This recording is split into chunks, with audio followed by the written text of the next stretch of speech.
Go on ahead. I'll have your back if things turn to a shit show, yeah? Time to break back.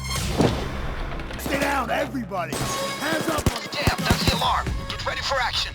Get down! Watch out for the shield! Stay where you are!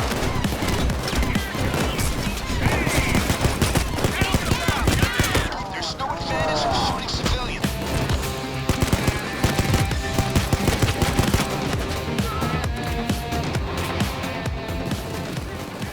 Payday the Heist. At best it could be described as a shooter like a Left 4 Dead, but with cops replacing zombies. But with about the same brain power. Oh, and maybe there's a bank heist in the middle of all of it. Overall, it was a mild success, a game enjoyed by a few while flying under the radar for everyone else, or disliked by others, like myself. Still, this little glimmer of hope opened the door for a sequel, and much like all the other second entries, Borderlands 2, Terminator 2, Aliens, Modern Warfare 2, or your second-born child, it was a grand success. With shit ton of guns, heists, characters, customization, and much more, Payday 2 is even today enjoyed by a very healthy player base, despite the fact that its sequel, the third installment, is still viewed as a massive pile of stinking joy corpses crammed into a dead horse carcass. And boy oh boy, you bet this latter is gonna smack it. Now, despite the stank of the third game, or major bed shitting that Payday 2 was forced to swallow, like for example loot boxes and pay to win, it could not kill the game. So how? How the fuck did it survive? And moreover, how did it thrive? How the hell did Payday 2 succeed?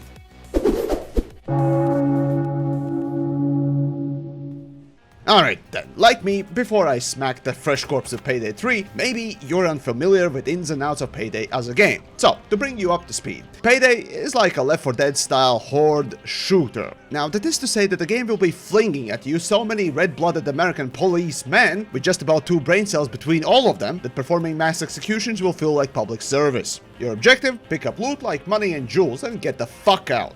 And that kinda leads us straight into the first success of the game. Can you get me a damn medic bag today? Now, while I mentioned that I'm not a big fan of the first game, nor do I call Payday 2 a game in my wheelhouse, I do admit, it's really thrilling.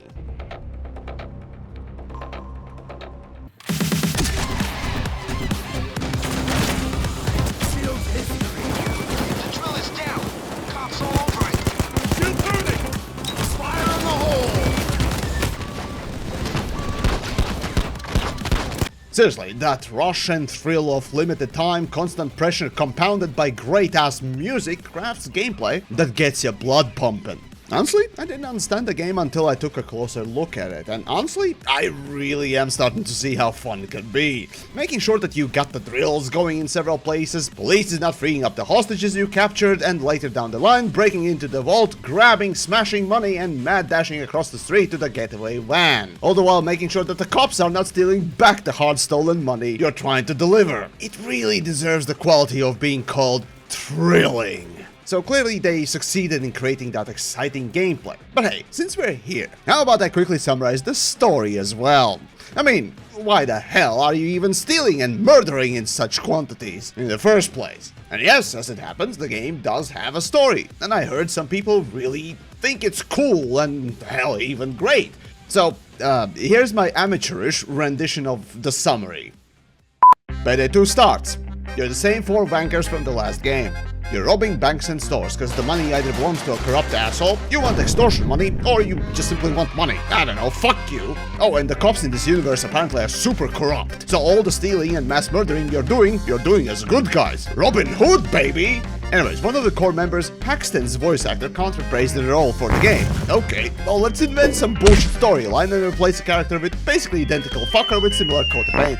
Job done. Oh wait, no, later the voice actor can reprise the role. Let's invent some more bullshit. In the middle of this, you get bombarded by tons of new playable characters, including John Wick, Chicken from Hotline Miami, Ron Perlman, and Jesus fuck, what else? Time to go aggro, guys. After mass murdering and stealing, one contractor, the dentist, tells you to do something completely unique and new.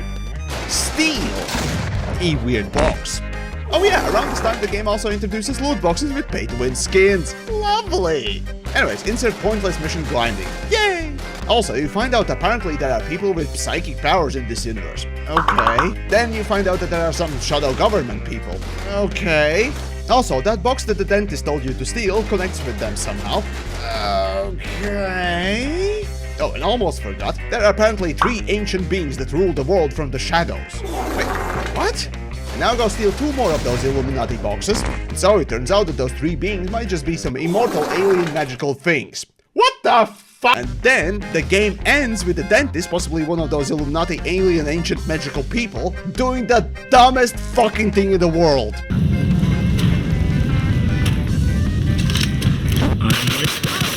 That was a nice bit of shooting.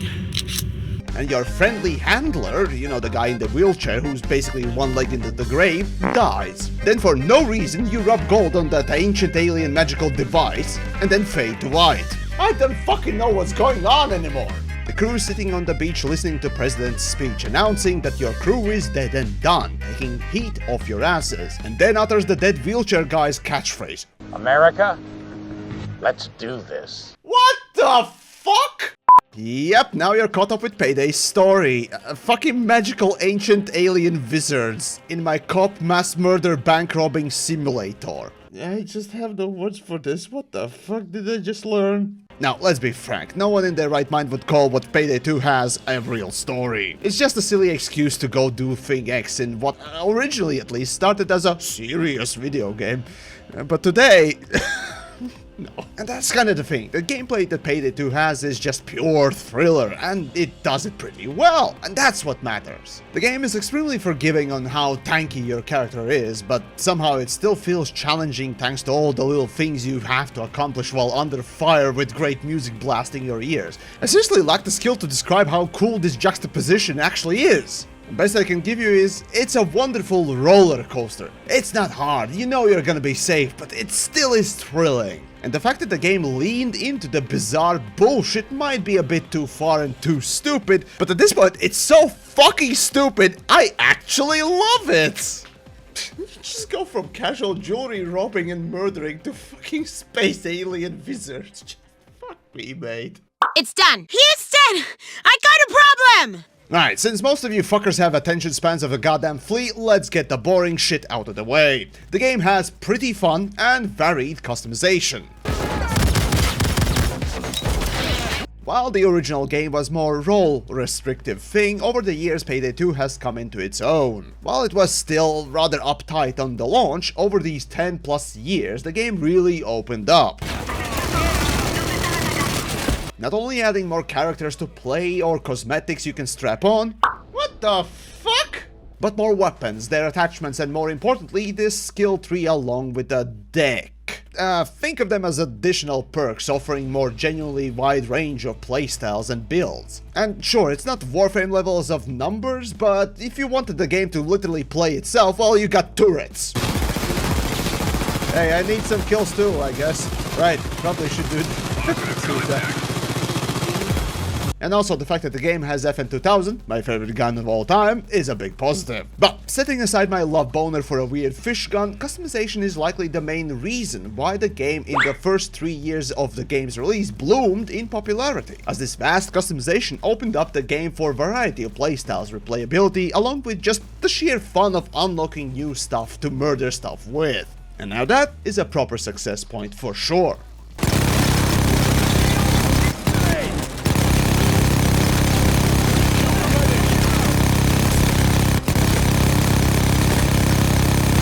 I got some great equipment here. I can do anything with this.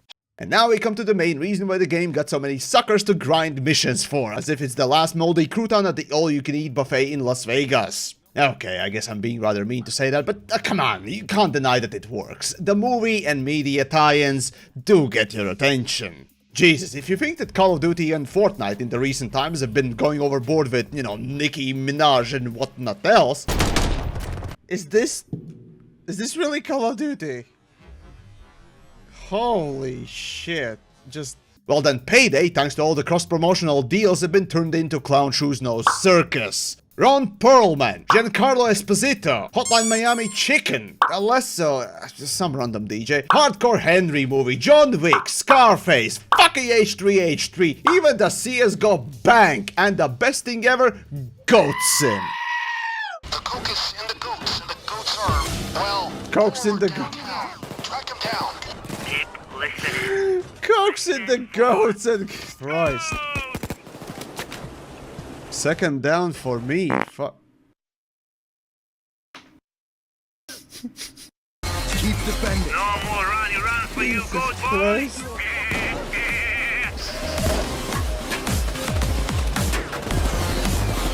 Okay, you can't not love this. So stupid.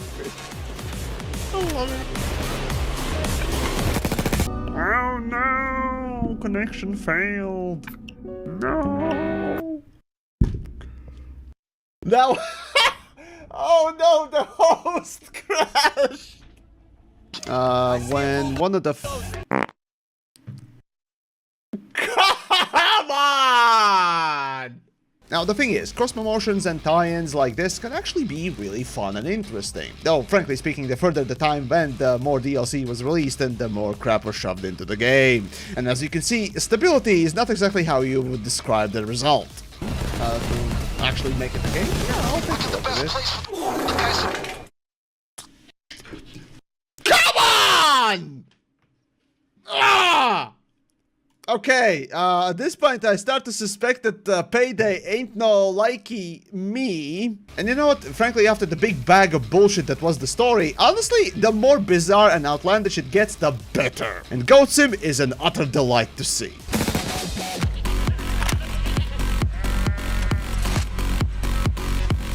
Some prime goat action.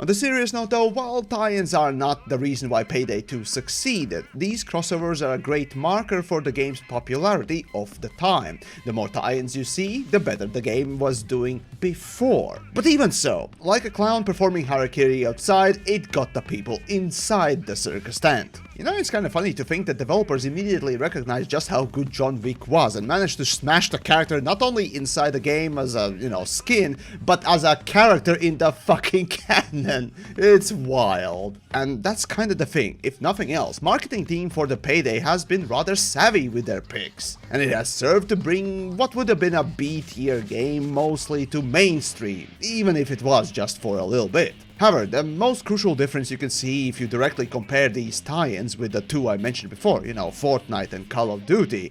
Sure, at the end of the day, they're still trying to sell you something, but Payday 2 made these tie-ins and crossovers meaningful and fun to play. It's not just, hey, here's a thing you know, now buy! Start team! Start team! However, now we come to the most important part of Payday 2's success. The thing that I personally deem as the utmost reason why even today the game is being talked about and more importantly, played. Now to identify this thing, let's take a look at the Steam charts and just go through it chronologically and I'll pinpoint releases and events whenever they happen. 2013. The game releases. It's a buggy fucking mess, and while it is mostly positive, a big stench of poo from the pants of developers are in the air. Visually, Payday 2 is all over the map. Out in the street, environments feel believable thanks to impressive daytime lighting and some truly authentic looking architecture. But that believability crumbles the moment you step inside, where the geometry is so basic and the textures so flat that you'd think you were playing a different game. I wanted to immerse myself in the fantasy of being a big money bank robber, but an endless stream of snafus kept shattering it. Invisible walls, endlessly repeating civilian models? This? I mean, what year are we in again? This is also reflected in immediate downfall of the player base, going from peak active players of 57,000 down to 11,000 in the next following months. 2014. Starting from around March, the game starts to get more serious updates like Election Day and Shadow Heist, whatever, as well as overhaul for stealth, balance passes and more content, of course both paid and free, leading up to E3 of that year. With a bunch of these fixes in the background as well as improvements and of course the content itself, the game finally tilts over. It goes from about 10 to 15,000 players peak, or rather more realistically 6 to 7,000 average, to 10 to 20,000 average for the next 2 to 3 years. This is the first big golden age for the game, and the content that they kept on releasing, sometimes free, most times paid, only helped the game. See, Payday didn't do microtransactions and promised not to do them, instead releasing small content packages for low prices. So hold on, what's the difference? Well, even though quality varied, unlike microtransactions, Payday stuck to selling actual content packages, rather than some single garbage skins or items for $10 to nickel and dime its customers. Which might feel like a small difference, but it still stood against the trends of the industry at the time, and to that, honestly, kinda well done, Payday. And yet, no matter how you look at it, it's still pretty annoying to see already 20 packages adorning a barely year-old game at the time, and the price to balloon twice its size, if you wanted to experience it all. Now, personally, I still don't like to see that, yet business-wise, I recognize that it was working, and what made this rampant DLC release possible was one thing that very few games offer. If you got a friend with a DLC, and he's hosting, you can play with him for free! Plus the smaller and more frequent content releases that mimicked what Games as a Service was doing. You know, the frequent updates, not the always online bullshit. So, adding nearly monthly new drip drops of fresh weapons, maps, or missions, along with occasional developer brain farts called fuck-ups in balancing, and then unfuck-ups called hotfixes to rebalance the new balance, there was something new for the player to check out almost weekly sometimes. This fed the developers and the player base, but like all good things, it must come to an end, and as it happens, being under the publisher 505 at the time, it didn't take long for the game to get, ideas. Listen, I will sell safes, and you will help me to find heisters who will buy them.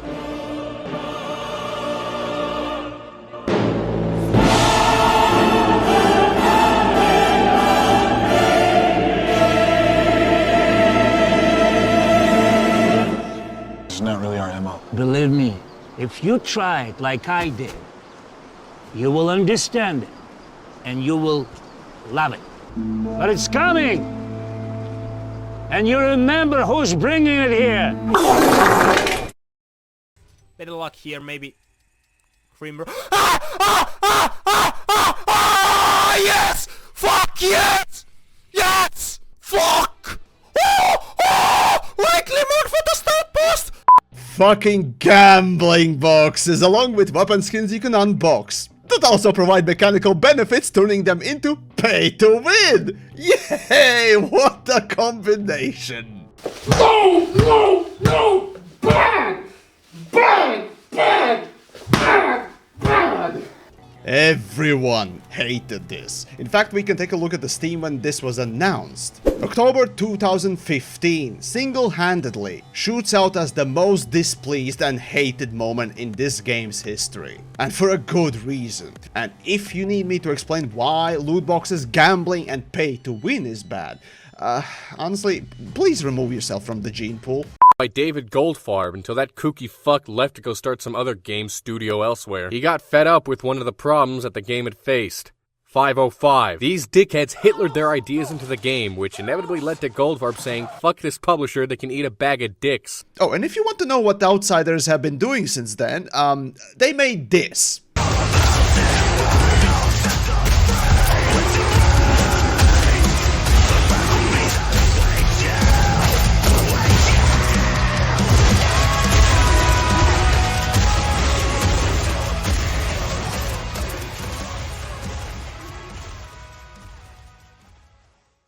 2016. A year after loot boxes, on the 100th update, developers announced two important things. Today, we at Starbreeze signed a historic agreement where we acquired all the rights to the Payday franchise. Starting with the next update in Payday 2, any old generation safe in the loot drop will stop to drop. As Chains so eloquently put it, fuck that broke dick piece of shit drill.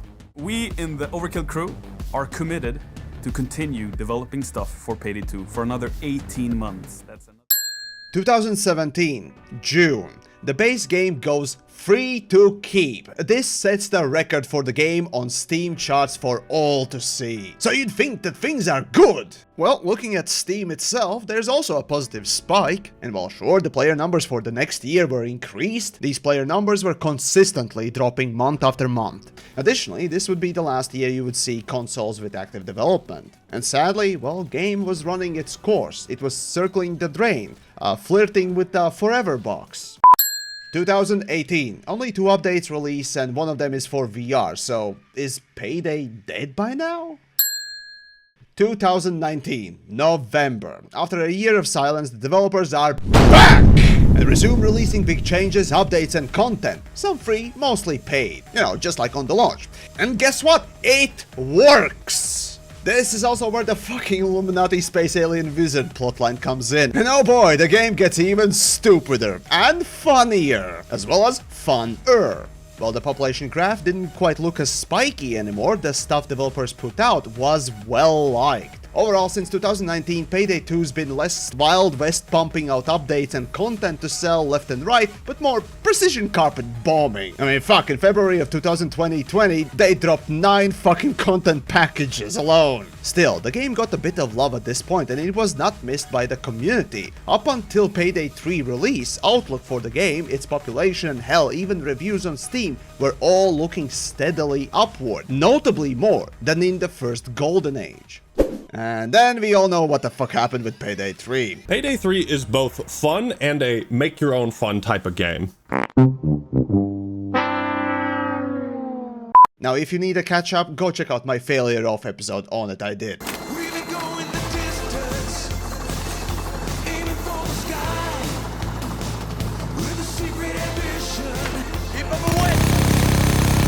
Even so, the reason why Payday 2 succeeded properly was, I think, the constant content delivery. A good quality mission here, a cool weapon there, a dumb fucking looking mask on top, and fun gameplay to keep it all together.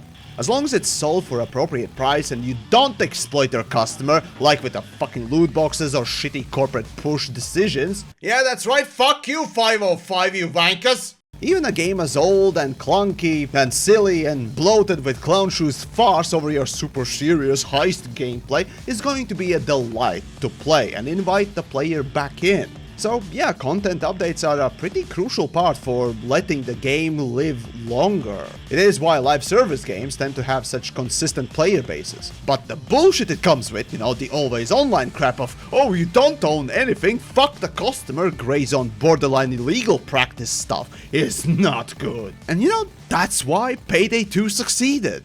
Actually, speaking of that... Alright, next objective! Yep, that's right, you can actually mod Payday 2 and play it online as well. And yes, that means that you can put tits everywhere, and there are mods for that too. And you can even play it offline. And while you might think that these are not crucial things for the success, at least in this story, looking at what happened with Payday 3, I honestly am starting to think that it might be a prerequisite. So, what do you think?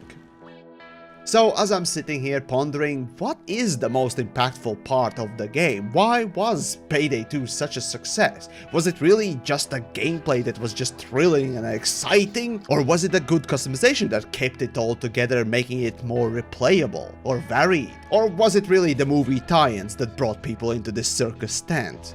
Yeah, I don't think so. Still, it was an impactful part of it though. And while I would like to say that mods and offline mode are a crucial part of it, they are not the real big reason why the game was as popular as it was. No, I think the reason why Payday 2 succeeded was the developers' willingness to change the game and treat it not just like yet another product. And now that can't be understated enough. Still, I think the Payday 2 managed to succeed because of those constant updates with the content packs, and paid ones at that. As odd as it might be, we saw what happened at the end of 2017, 18, leading up to end of 2019, before content updates and DLCs returned. Even now with Payday 3 taking up attention from the dev team, we can see the needle to start to dip for Payday 2. So I wonder, can Starbreeze pull its head out of its ass for Payday 3 and realize that live service is killing what otherwise could be modern Payday 2 rightful successor?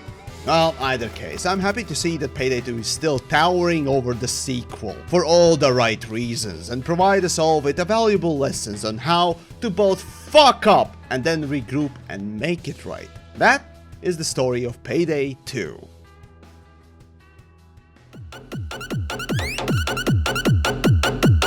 Boom, boom.